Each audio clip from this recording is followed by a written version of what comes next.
चलिए, सभी बच्चों को मात नर्मदेगा, जय हिंद जय भारत। एक बार और सभी को मात नर्मदेगा, जय हिंद जय भारत।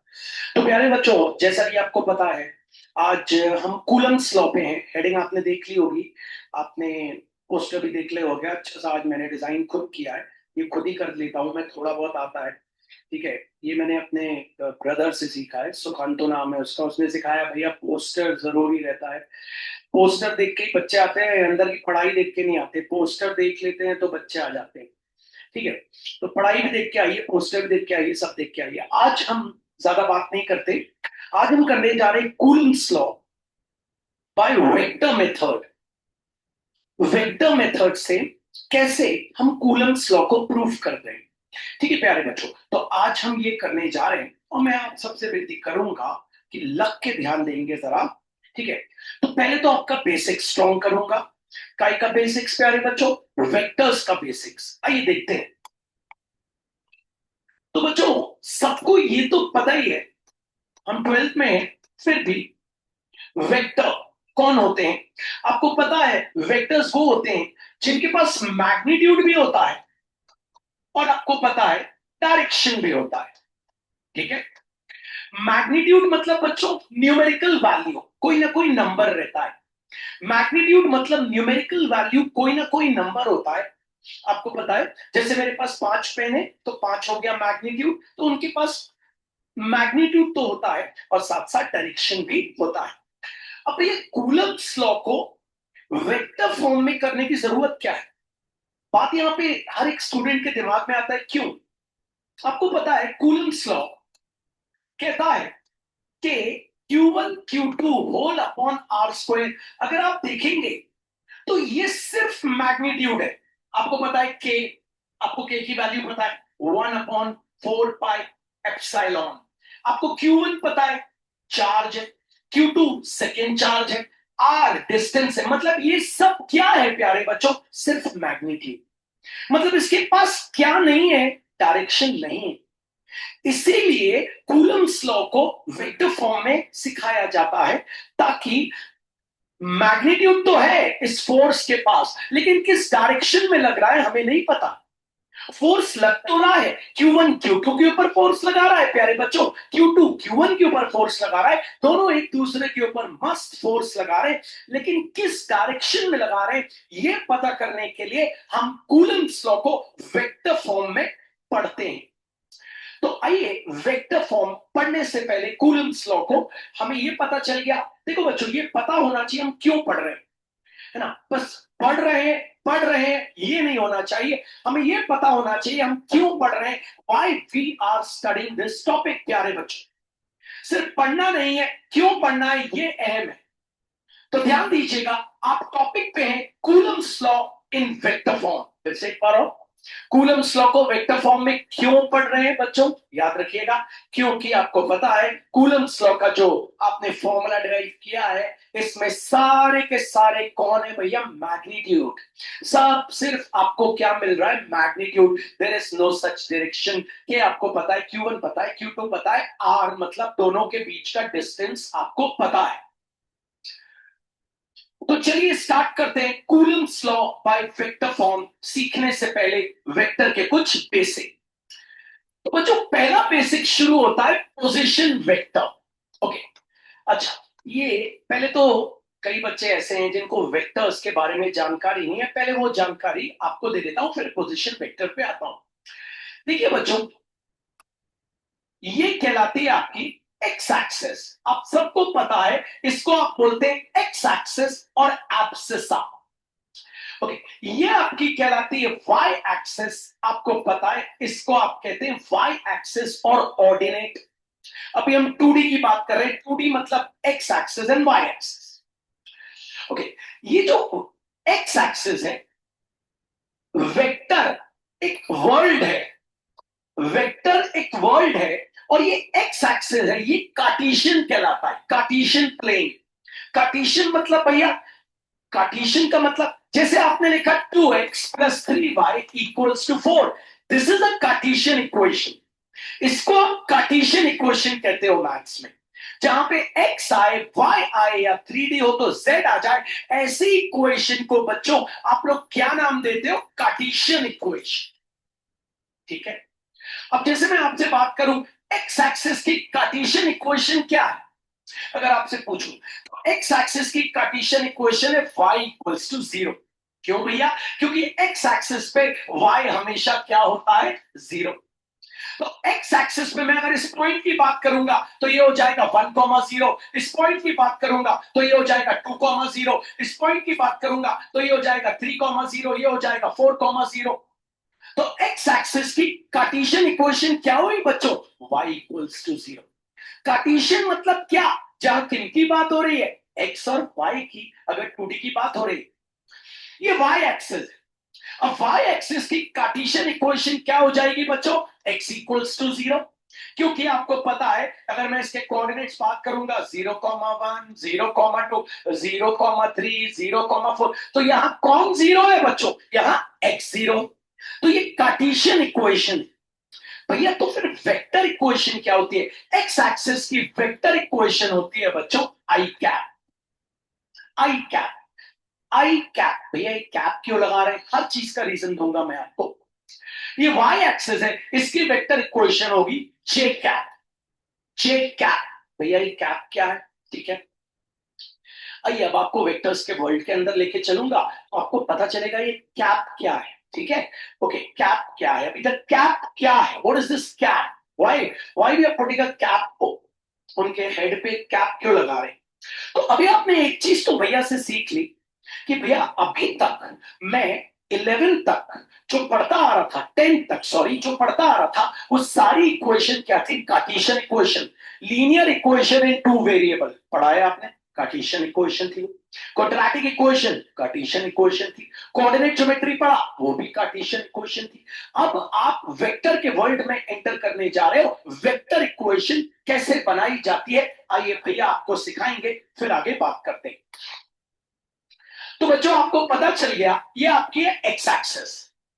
एक्स एक्सिस को आप किससे रिप्रेजेंट करोगे? आई कैप से। क्यों भैया कैप क्यों? I give you the reason. ये आपकी वाई एक्सिस है, वाई एक्सिस क्या हो गई? J cap. अच्छा, एक्स एक्सिस की कार्टेशियन इक्वेशन क्या हो जाएगी बच्चों? Y equals to 0। Y axis की कार्टेशियन इक्वेशन क्या हो जाएगी? X equals to 0। अब देखिए, किसी भी दो पॉइंट, किसी भी दो पॉइंट के बीच में वेक्टर इक्वेशन कैसे बनाई जाती है आइए बताता हूं। मान लीजिए आपके पास एक पॉइंट है ए, आपके पास एक पॉइंट है बी, और मैंने आपको बोला ए के कोऑर्डिनेट्स है 2,4, बी के कोऑर्डिनेट्स है 6,8। आप मेरे को निकाल के दिखाइए ए बी वेक्टर। ये भैया यहां कैप क्यों नहीं लगाया? मैं रीजन दूंगा कैप वर्ड का। अच्छा, ऐसा एक एरो बनाना पड़ेगा। मैंने आपसे बोला ए बी वेक्टर बनाइए, तो ए बी वेक्टर बनाने का बहुत सिंपल सा लॉजिक है। ये कोऑर्डिनेट कहलाता है x1 y1, ये कोऑर्डिनेट कहलाता है x2 y1। तो ए बी वेक्टर ऐसे बनाया जाता है, देखिएगा, x2 minus x1 in brackets into I cap plus y2 minus y1 in brackets into J cap. तो बच्चों देखो ए बी वेक्टर कैसे तैयार हो जाएगा। x2 माइनस x1 मतलब कितना हो गया बच्चों? 6 माइनस 2 मतलब कितना हो गया बच्चों? 4 आई cap plus y2 minus y1 मतलब बच्चों 8 माइनस 4 क्या हो जाएगा? 4 जे कैप। तो ये हो गई ए बी वेक्टर की कौन सी इक्वेशन हो गई बच्चों? ये हो गई इसकी वेक्टर इक्वेशन। ये ए बी की कौन सी इक्वेशन हो गई? Vector equation. कैप क्यों नहीं लगा बता रहा हूं। पहले तो आप धीरे धीरे एक एक स्टेप पे चलिए। पहले एक्स एक्सिस की कार्टेशियन इक्वेशन आपको पता है y equals to 0। X axis की वेक्टर इक्वेशन हो गई आई कैप। कैप का मतलब पता चलेगा, थोड़ा सा इंतजार करिएगा। वाई एक्सिस की प्यारी बच्चों कार्टेशियन इक्वेशन क्या हो गई? x equals to 0। ऐसे ही अगर मैं आपसे बोलूंगा ए बी की कार्टेशियन इक्वेशन बनाइए, अगर मैं आपसे बोलूं ए बी की कार्टेशियन इक्वेशन बनाइए, तो 11th क्लास का एक टॉपिक था, उससे बन सकती है। वो टॉपिक था 2 point slope form. 2 point slope form से हम बना सकते हैं। अभी अभी मैं बना के नहीं दिखा रहा हूं, समय अपने पास जिस टॉपिक पे है उसकी बात कर रहे हैं। वेक्टर इक्वेशन बनाना आपको सिखाने दे रहा हूं। आइए बच्चों देखते हैं मान लीजिए मैंने आपको दिया P, मैंने आपको दिया Q, P के कोऑर्डिनेट्स 4, -6, Q के कोऑर्डिनेट्स 5, -3। मैंने बोला PQ वेक्टर की इक्वेशन बनाइए। तो आप बनाएंगे, आप कैसे बनाएंगे? आप बोलेंगे भैया PQ वेक्टर यहां मार्क कर लेंगे x1 y1, यहां मार्क कर लेंगे बच्चों x2 y2। और बनाने के लिए आप क्या करेंगे? फॉर्मूला यूज करेंगे, x2 minus x1 in brackets into i cap plus y2 minus y1 in brackets into j cap. तो प्यारे बच्चों PQ वेक्टर की इक्वेशन आ जाएगी, आप देख रहे हैं 5 - 4 in brackets into i cap और प्लस -3 माइनस ऑफ -6 तो हो गया +6, क्योंकि -3 फिर माइनस ऑफ -6 हो जाएगा +6। और ये क्या हो गया बच्चों? j cap. PQ वेक्टर आपका बन गया बच्चों 1i cap plus 3j cap. ये कैप क्यों लगाए, कैप क्यों लगाए, वेट करना पड़ेगा। What does this word cap means? ये बन गया आपका PQ वेक्टर। तो PQ वेक्टर आप देख रहे हैं, ये PQ वेक्टर है। तो इस तरीके से वेक्टर की इक्वेशन बनाई जाती है। अब और आगे चलता हूं, थोड़ा स्पीड लेके चल रहा हूं, लेकिन आपको हर के 3-3 एग्जाम्पल दूंगा। जिन बच्चों के बेसिक्स थोड़े से गड़बड़ हैं वो बहुत अच्छे से ध्यान दें, और जिनके स्ट्रांग हैं बच्चों वो थोड़ा सब्र रखें। सब्र भी बहुत जरूरी है। मान लीजिए मैंने आपको बोला पॉइंट्स है, इस बार मैंने आपको ऐसा क्वेश्चन दिया, 2 पॉइंट्स है, ए whose coordinates are 2, 4, B whose coordinates are -4, 5। मैंने आपसे बोला find AB vector and magnitude of AB vector। ये क्या है भैया? मैग्नीट्यूड। AB वेक्टर निकालिए और AB वेक्टर का मैग्नीट्यूड निकालिए। AB वेक्टर निकालिए और AB वेक्टर का मैग्नीट्यूड निकालिए। तो आप क्या करेंगे बच्चों? क्योंकि बिगिनर्स हैं, थोड़ी देर के लिए आप डायग्राम भी बना लीजिएगा। ए बी यहाँ 2, 4 लिख लीजिए, यहाँ -4, 5 लिख लीजिए।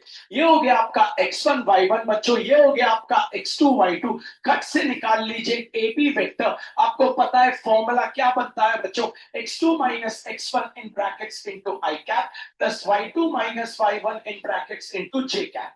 तो ए बी वेक्टर आपका बन जाएगा बच्चों, तो bracket start -4 -2 in brackets into i cap plus बच्चों क्या हो गया 5 -4 in brackets into j cap. A B vector क्या बन गया बच्चों? -6i cap plus 1j cap. ठीक है, अब आप इसका मैग्नीट्यूड, मैग्नीट्यूड मतलब न्यूमेरिकल वैल्यू, नंबर। मेरी जेब में 100 रुपए है, तो मैग्नीट्यूड क्या है? 100 रुपए। तो मैग्नीट्यूड कैसे निकालेंगे आइए देखिए। तो ऐसे लिखते हैं magnitude of A B vector equals to root over I cap के कोएफिशिएंट का whole square plus J cap के कोएफिशिएंट का होल स्क्वायर। मतलब आई कैप के बाजू वाले का whole square plus J cap के बाजू वाले का होल स्क्वायर। तो आपके पास magnitude of A B vector आ गया रूट ओवर 37, क्योंकि 36 + 1 37। ऐसे इस वेक्टर का निकाला जाता है मैग्नीट्यूड। भैया क्या इस वेक्टर के पास अभी डायरेक्शन है? नहीं, सिर्फ इसके पास मैग्नीट्यूड है। भैया लेकिन तो आप तो इसको वेक्टर वेक्टर वेक्टर बोल रहे हो। नहीं, इस वेक्टर के पास डायरेक्शन नहीं है बच्चों, याद रखना। सिर्फ इसके पास क्या है? मैग्नीट्यूड। क्योंकि आपको पता है वेक्टर का मतलब क्या होता है? जिसके पास डायरेक्शन भी हो और मैग्नीट्यूड भी। अब भैया इसके पास डायरेक्शन कैसे लाया जाए? आइए देखते हैं डायरेक्शन कैसे लाते हैं। किसी वेक्टर के अंदर डायरेक्शन लाना है तो कैसे लाते हैं? धीरे धीरे एक एक स्टेप चल रहे हैं बच्चों, साथ लीजिएगा ताकि आप समझा पाए किसी को। ओके, मैंने आपको क्वेश्चन दिया, मैंने आपको बोला भैया आपके पास कोऑर्डिनेट्स है ए के 2, 4, बी के हैं 10, 6, और मैंने आपसे बोला फाइंड सबसे पहले ए बी वेक्टर, फिर मैंने बोला magnitude of A B vector, फिर मैंने बोला give direction to this vector. पहले मैंने बोला ए बी वेक्टर निकालो, फिर मैंने बोला magnitude of A B vector निकालो, फिर मैंने बोला इसको दे दो प्यारे बच्चों डायरेक्शन।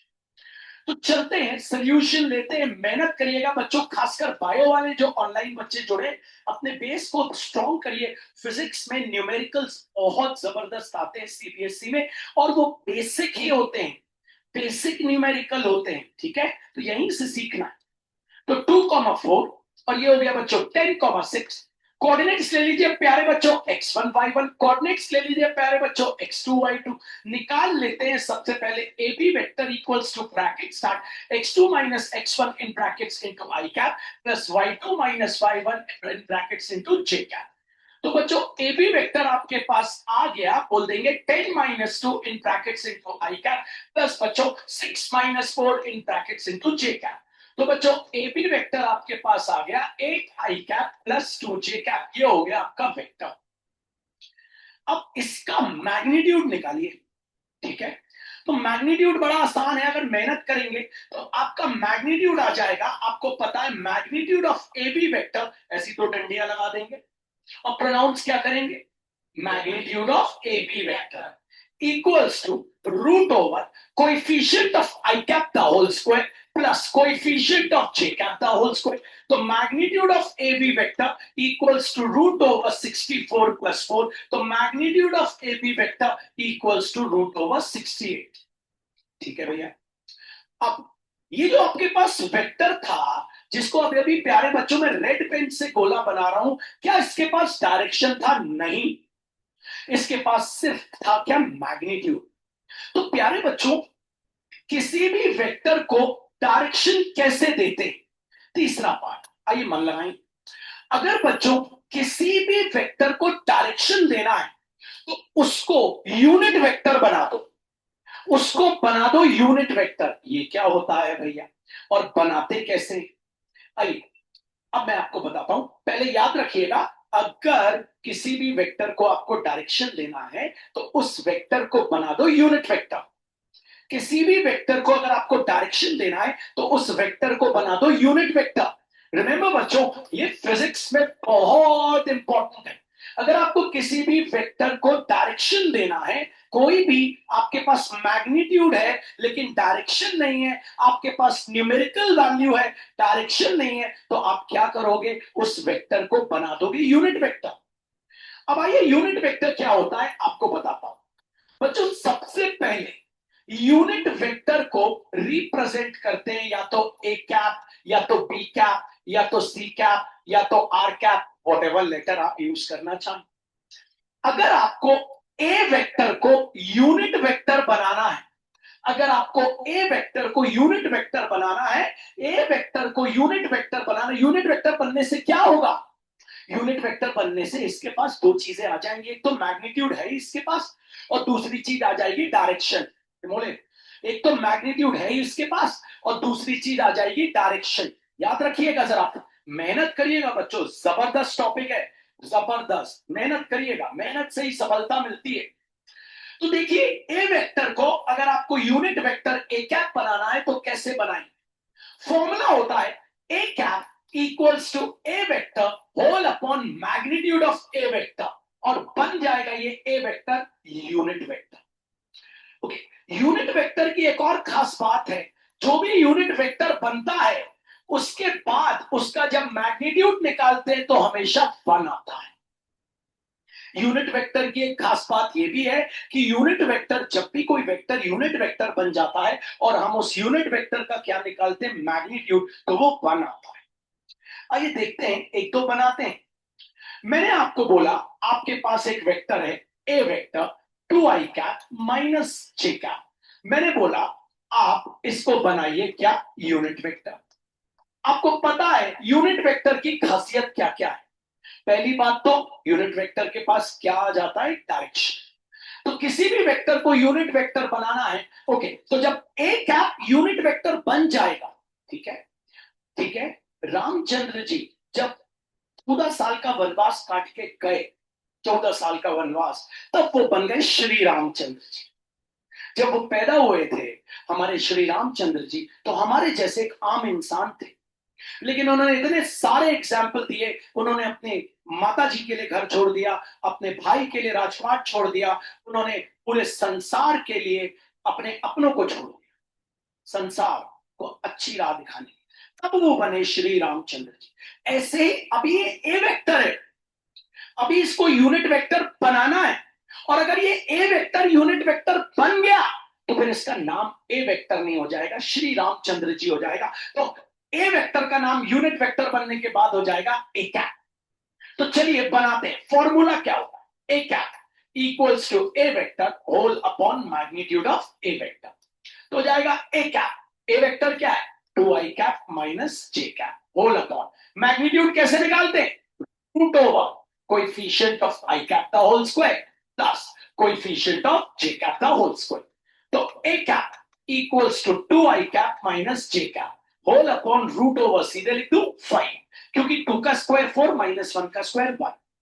अब क्या करता हूं बच्चों, एलसीएम ब्रेक कर लेता हूं। एलसीएम ब्रेक में एक वर्ड यूज करता हूं, ये एक्चुअली एलसीएम मैं तो बचपन से यही बोलता हूं। तो 2i कैप के नीचे भी रूट 5, ठीक है, माइनस जे कैप के नीचे भी रूट 5।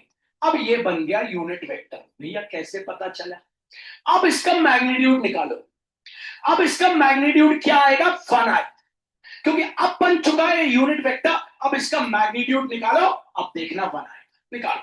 तो magnitude of A cap root over coefficient of i cap the whole square plus coefficient of j cap कौन है बच्चों, -1 अपॉन रूट 5। इतना तो पता होगा ना, कोएफिशिएंट का मतलब होता है बाजू वाले को लेना है, -1 अपॉन रूट 5। देखना क्या आएगा मैग्नीट्यूड 1।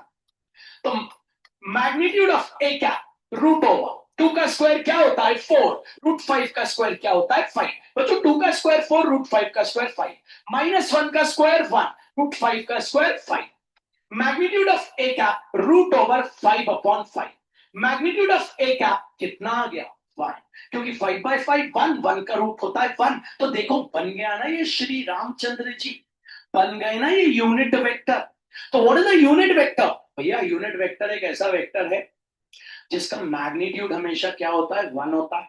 और इसका काम क्या है भैया, अगर किसी चीज के पास मैग्नीट्यूड है और उसके पास डायरेक्शन नहीं है, तो उस चीज को क्या बना दो यूनिट वेक्टर।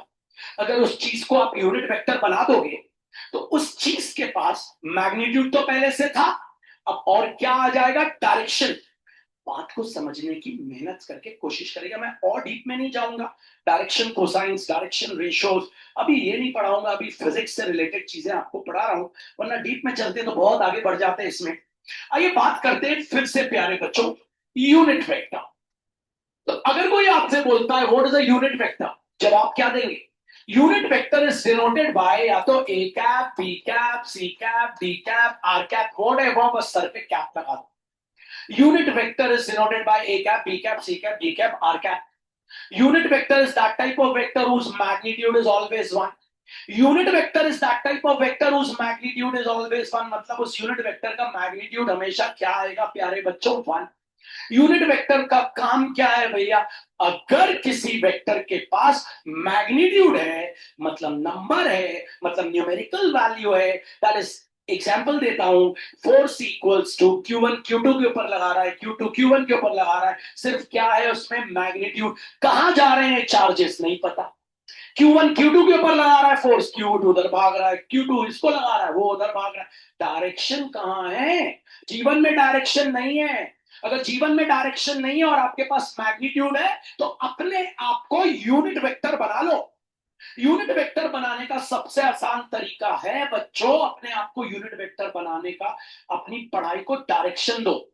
ठीक है, कैसे बनाएंगे किसी वेक्टर को यूनिट वेक्टर, जो फॉर्मूला होता है A cap equals to A vector whole upon magnitude of A vector. अगर बी वेक्टर को बनाना होगा तो बी कैप, यहां बी वेक्टर मत लिखना, अभी श्री रामचंद्र जी बन गए, तो B cap equals to B vector whole upon magnitude of B vector. C cap equals to C vector upon magnitude of C vector. D cap equals to D vector whole upon magnitude of D vector. ठीक है, जैसे मान लीजिए मैंने आपको एक सवाल दिया, मैंने बोला यार एक वेक्टर है A vector 4i cap plus 2j cap minus कर दे।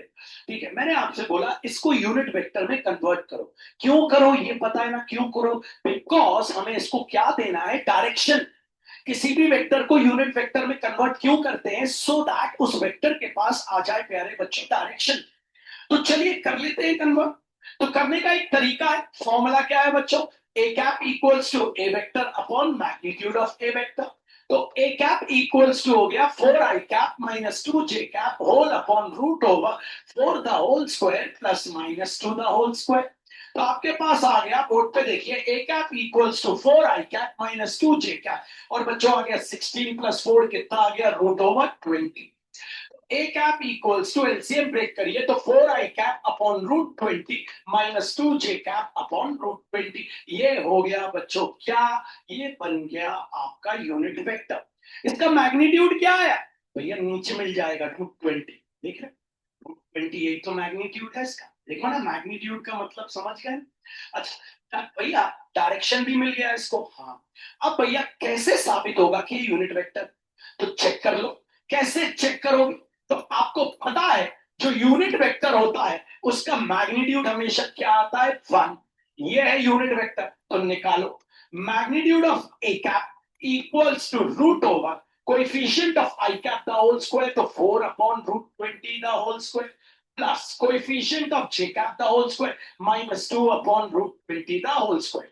तो magnitude of a cap √16, √4 का स्क्वायर 16, √20 का स्क्वायर 20, प्लस माइनस का स्क्वायर प्लस 2 का स्क्वायर 4, √20 का स्क्वायर 20।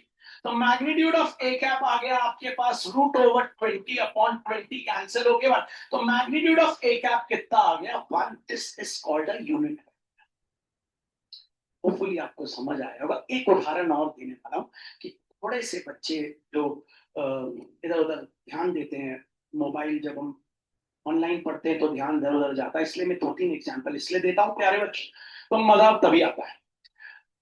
आपको ये बात क्लियर हो गई कि यूनिट वेक्टर क्या होता है। हाँ भैया, यूनिट वेक्टर को हम डिनोट करते हैं, अगर ए वेक्टर है तो वो ए कैप बन जाएगा, बी वेक्टर है बी कैप बन जाएगा, सी वेक्टर है सी कैप बन जाएगा, डी वेक्टर है डी कैप, और आर वेक्टर है तो आर कैप बन जाएगा, और उसके पास डायरेक्शन आ जाएगा। मतलब यूनिट वेक्टर फिजिक्स में क्यों पढ़ा जा रहा है, यूनिट वेक्टर फिजिक्स में इसलिए पढ़ा जा रहा है क्योंकि फिजिक्स में चार्जेस के पास मैग्नीट्यूड तो होता है लेकिन उनके पास डायरेक्शन नहीं होता, इसीलिए उनको डायरेक्शन देने के लिए उनको यूनिट वेक्टर बना दिया जाता है। आइए मेहनत करते हैं। तो मान लीजिए बच्चों आपके पास एक वेक्टर है ए वेक्टर, इस बार ले लेता हूं minus I cap minus 2j cap. Teacher ने बोला इसको यूनिट वेक्टर बनाना है, आपको पता है A cap equals to A vector whole upon magnitude of A vector. A cap equals to minus I cap minus 2j cap whole upon √, coefficient of I cap the whole square plus coefficient of j cap the whole square। तो A cap equals to minus I cap minus 2j cap whole upon √5, क्योंकि -1 का square 1, 2 का square 4 हो गया 5। LCM break कर देते हैं तो बच्चों A कैप आ गया माइनस आई कैप अपॉन √5 और माइनस 2j कैप अपॉन √5। ये बन गया यूनिट वेक्टर। इसके पास मैग्नीट्यूड है, हाँ। क्या है मैग्नीट्यूड, डायरेक्शन है, हाँ डायरेक्शन भी आ गया, ये फॉर्मूला बनाया इसलिए गया, डायरेक्शन आ जाता है इससे ऑटोमेटिक। अब भैया चेक कर ले कि ये यूनिट वेक्टर है या नहीं, तो चलिए चेक करते हैं। चेक करने के लिए इसका मैग्नीट्यूड निकालते, तो magnitude of A cap equals to √, coefficient of i cap the whole square, i मत ले लेना, कोएफिशिएंट लेना, -1 upon √5 the whole square plus -2 upon √5 the whole square. तो magnitude of A cap equals to √1 का square 1, √5 का 5, 2 का square 4, √5 का 5। तो मैग्नीट्यूड ऑफ ए कैप आ गया √5 अपॉन 5, मतलब आ गया 5। हर बार चेक करना, ठीक है। तो क्लियर हो गया आपको। एक बार और रिकॉल कर देता हूं मैंने क्या शुरू किया है। आपको पता है हम करने जा रहे हैं कूलम्स लॉ, प्यारे बच्चों, बाय वेक्टर फॉर्म। जबरदस्त टॉपिक है, मजा आएगा आपको। और मजा इसलिए आएगा क्योंकि बच्चों यहां हम सब समझ के वहां तक पहुंचेंगे, है ना। हम डायरेक्ट नहीं चालू कर रहे हैं कि हम डायरेक्ट चालू कर देंगे हम इसको। आइए देखते हैं, हमने अभी अभी शुरू करी जो क्लास, उसमें सबसे पहले हमने सीख लिया कि 2 पॉइंट्स हमें दिए हैं, उनके बीच की वेक्टर इक्वेशन कैसे बनाते। तो जैसे 2 पॉइंट्स दिए हैं और टीचर ने हमको बोला ए बी वेक्टर बनाना है, तो यहां मार्क कर लीजिए x1y1, यहां मार्क कर लीजिए x2y2।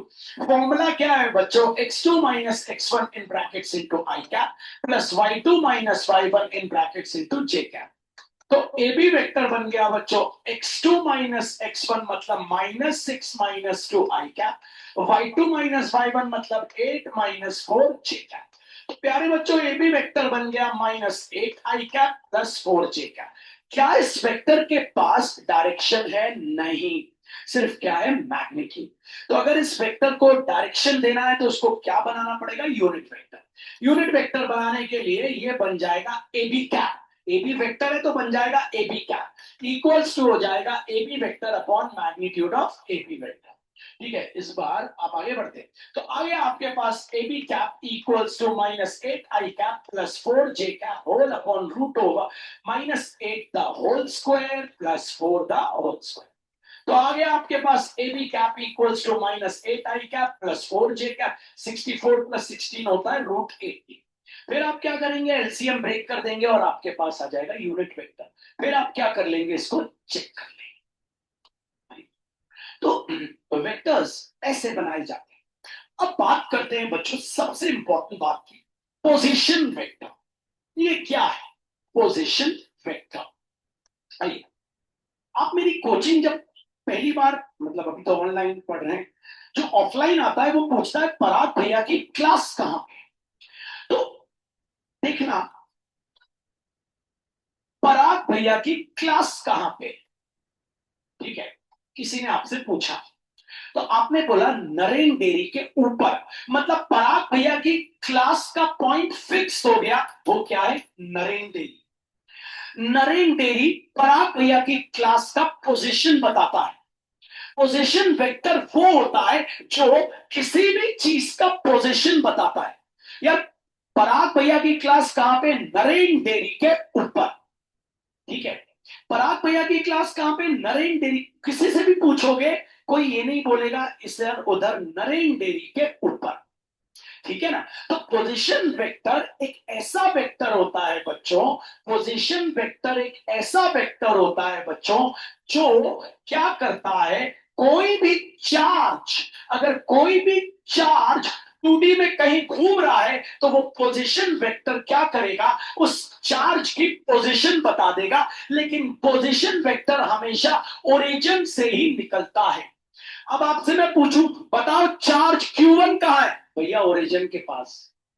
मैं आपसे पूछूं बताओ चार्ज Q2 कहां है, आप बोलोगे ओरिजिन के पास।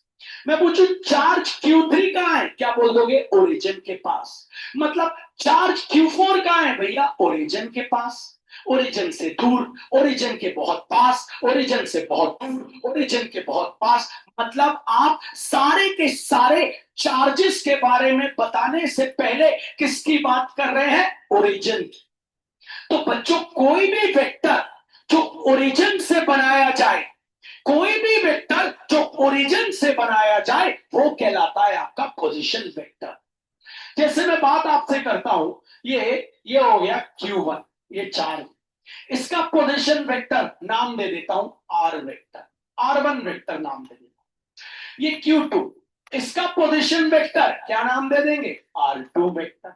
भैया यहां वैसे क्यों नहीं बना रहे, आई कैप, जे कैप, के कैप, नहीं, सीधे नाम दिया जाता है, सीधे चार्ज। क्योंकि चार्ज अपनी जगह कभी रहता नहीं।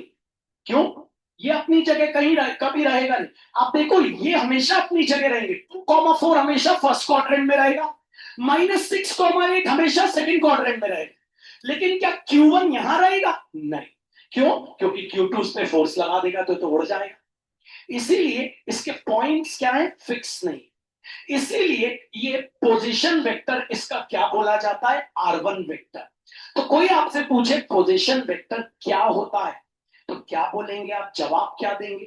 आप बैठे नहीं रहेंगे, आप जवाब देंगे। आप क्या जवाब देंगे, भैया पोजीशन वेक्टर एक ऐसा वेक्टर होता है, ठीक है, जिसको हम ओरिजिन से हमेशा बनाते हैं। पोजीशन वेक्टर एक ऐसा वेक्टर होता है जो बनाया जाता है विद रिस्पेक्ट टू ओरिजिन। धीरे धीरे इंग्लिश में आऊंगा। पोजीशन वेक्टर एक ऐसा वेक्टर होता है भैया जिसकी पहचान हमेशा ओरिजिन से होती है। Q1 की पहचान ओरिजिन के बहुत पास, Q2 की पहचान ओरिजिन से थोड़ा दूर, Q3 की पहचान ओरिजिन से सबसे दूर, Q4 की पहचान ओरिजिन से और ज्यादा दूर। तो position vector is that type of vector. Position vector is that type of vector which is drawn from the origin. Position vector is that type of vector which is drawn from the origin and which can represent the vector equation of any charge. मतलब position vector एक ऐसा vector है जो origin से बनाया जाता है और वो किसी भी चार्ज की वेक्टर इक्वेशन को रिप्रेजेंट करता है, किसी भी चार्ज की वेक्टर इक्वेशन को रिप्रेजेंट करता है। याद रखना, पोजीशन वेक्टर ओरिजिन से बनाया जाएगा और वो किसी भी चार्ज की वेक्टर इक्वेशन को रिप्रेजेंट करेगा। किससे प्यारे बच्चों, पोजीशन वेक्टर हमेशा ओरिजिन से बनाया जाएगा और वो किसी भी चार्ज की किसको रिप्रेजेंट करेगा, वेक्टर इक्वेशन को बताएगा, वेक्टर चार्ज की वेक्टर इक्वेशन को बताएगा। ठीक है, ओके। बात करते हैं अगले टॉपिक की, triangle law of addition of vectors. बहुत जबरदस्त है बच्चों। ये ये अगर बच्चे 11th में अच्छे से कर लेंगे ना, 11th वाले बच्चे भी, तो उनको 12th में कभी दिक्कत नहीं जाएगी। आइए देखिए क्या होता है ट्राइंगल लॉ। क्या होता है ट्राइंगल लॉ? कुछ नहीं बोलता है, आपके पास एक इनिशियल पॉइंट है। इनिशियल मतलब शुरुआती पॉइंट। आपके पास एक इनिशियल पॉइंट है, वहां से आपने एक वेक्टर बनाया, नाम है एबी वेक्टर। ठीक है, इनिशियल पॉइंट से आपने एक वेक्टर बनाया, नाम है एबी वेक्टर। मैं नाम रख देता हूं R1 वेक्टर भी इसका। ठीक, आपने एक इनिशियल पॉइंट ए से वेक्टर बनाया, नाम है ए बी वेक्टर, नाम रख दिया मैंने R1 वेक्टर। ये जो बी है इसको कहते हैं टर्मिनल पॉइंट। टर्मिनल टर्मिनल होते हैं ना, दो टर्मिनल, जैसे दो टर्मिनल होते हैं। तो आपने क्या किया, एक इनिशियल पॉइंट लिया ए, वहां से एक वेक्टर बनाया ए बी वेक्टर, नाम दे दिया R1 वेक्टर। अब आपने जो टर्मिनल पॉइंट है वहां से एक और वेक्टर बनाया R2 वेक्टर, नाम है इसका BC वेक्टर या R2 वेक्टर। तो ट्राइंगल लॉ कहता है, अगर आपने इनिशियल पॉइंट से एक वेक्टर बनाया है ए बी वेक्टर, फिर टर्मिनल पॉइंट से एक वेक्टर बनाया है बीसी वेक्टर, तो जो रिजल्टेंट होगा, रिजल्टेंट मतलब आंसर, हमेशा इनिशियल पॉइंट से बनाया जाएगा, हमेशा इनिशियल पॉइंट से बनाया जाएगा। और बच्चों, जो R1 वेक्टर और R2 वेक्टर का जो सम होगा ना, वो हमेशा रिजल्टेंट वेक्टर के इक्वल होगा। R1 vector plus R2 vector equals to R3। आराम से समझना, रिलैक्स होके। बहुत सारे उदाहरण दूंगा, पहले तो टॉपिक को पकड़ ले, फिर बात करते हैं। मेहनत करिएगा, पॉइंट्स याद रखिए ट्राइंगल लॉ पे ऑफ एडिशन ऑफ वेक्टर। आइए, triangle of addition of vector कहता है, आपके पास एक इनिशियल पॉइंट है। देखो बच्चों, इस बार मैंने वहां से ऐसा लिया। आपके पास एक इनिशियल पॉइंट है बच्चों ए, जहां से आपने एक वेक्टर बनाया ए बी वेक्टर। अब आपने क्या किया, इसका नाम है R1 वेक्टर। अब आपने एक टर्मिनल पॉइंट से एक वेक्टर बनाया BC वेक्टर, जिसका नाम है R2 वेक्टर। आपने इनिशियल पॉइंट से एक वेक्टर बनाया ए बी वेक्टर, आपने टर्मिनल पॉइंट से एक वेक्टर बनाया BC वेक्टर, जिसका नाम है R2 वेक्टर। ठीक है बच्चों, आपने इनिशियल पॉइंट से एक वेक्टर बनाया जिसका नाम क्या है बच्चों, ए बी वेक्टर। फिर आपने टर्मिनल पॉइंट से एक वेक्टर बनाया BC वेक्टर। तो ट्राइंगल लॉ कहता है, जो रिजल्टेंट होता है, अर्थात जो इनके जोड़ का आंसर होता है, वो हमेशा इनिशियल पॉइंट से बनता है। और वो अगर R3 है तो ट्राइंगल लॉ कहता है, R1 vector plus R2 vector is always equals to R3 vector. आइए वापस देखते हैं।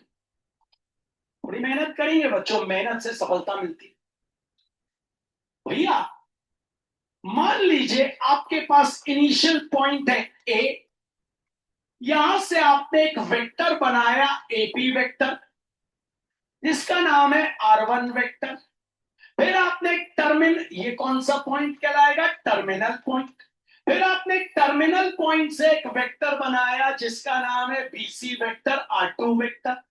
तो ट्राइंगल लॉ कहता है जो रिजल्टेंट बनता है वो हमेशा कहां से बनता है? इनिशियल पॉइंट से। रिजल्टेंट बनता है इनिशियल पॉइंट से, डायरेक्शन ऐसा रहे। तो ट्राइंगल लॉ कहता है रिजल्टेंट बनता है इनिशियल पॉइंट से। तो ये बन गया रिजल्टेंट, नाम है R3 वेक्टर। तो R1 वेक्टर जो इनिशियल पॉइंट वाला है, R1 vector plus R2 vector is always equals to R3 vector. ठीक है, मन लगाइएगा, ध्यान दीजिएगा। मैंने क्या किया, आपको एक सवाल दिया। मैंने आपको एक सवाल दिया। मैंने बोला ट्राइंगल लॉ बनाइए, ये ऐसा मैंने एरो दे दिया। ठीक है, मैंने आपसे बोला ट्राइंगल लॉ बनाइए, आपके ऊपर है। ठीक है, आप अगर अगर आप इसको किसी को भी इनिशियल पॉइंट मान लेना, इसको भी मान सकते हो। अगर आप सी को इनिशियल पॉइंट मानोगे, सी को इनिशियल पॉइंट मानोगे तो आपके पास हो जाएगा R1 वेक्टर। इसको मानोगे क्या? टर्मिनल पॉइंट, तो प्लस में आएगा ये कौन? R2 vector. और रिजल्टेंट हमेशा कहां से बनेगा बच्चों? रिजल्टेंट हमेशा इनिशियल पॉइंट से बनेगा। तो ये क्या हो जाएगा आपका? R3 vector. बात समझ आई? मैं आपको अगर बोलूंगा ट्राइंगल लॉ बनाओ और मैं कोई भी चित्र दे दूंगा तो आपको बनाते आना चाहिए, वरना फायदे में नहीं है हम। ठीक है, चलिए, हाथों पर कौन कौन ट्राइंगल लॉ बना सकता है? बताइए।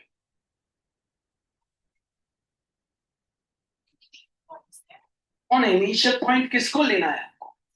सी। जरूरी नहीं है हम सी को ले बच्चों, हम ए को भी ले सकते हैं। अगर हम ए को मान लेते हैं, कौन सा पॉइंट बच्चों? Initial point. तो ये हो गया हमारा ए बी वेक्टर। और बी क्या हो जाएगा फिर बच्चों? Terminal point. टर्मिनल पॉइंट से एक नया वेक्टर बनाया, क्या हो गया? R2 vector. तो रिजल्टेंट हमेशा कहां से बनाया जाएगा? इनिशियल पॉइंट से। तो हो गया R3 वेक्टर। तो लिखना इसको ऐसे ही, R1 vector plus R2 vector equals to R3 vector. तो शुरू करते हैं बच्चों हमारे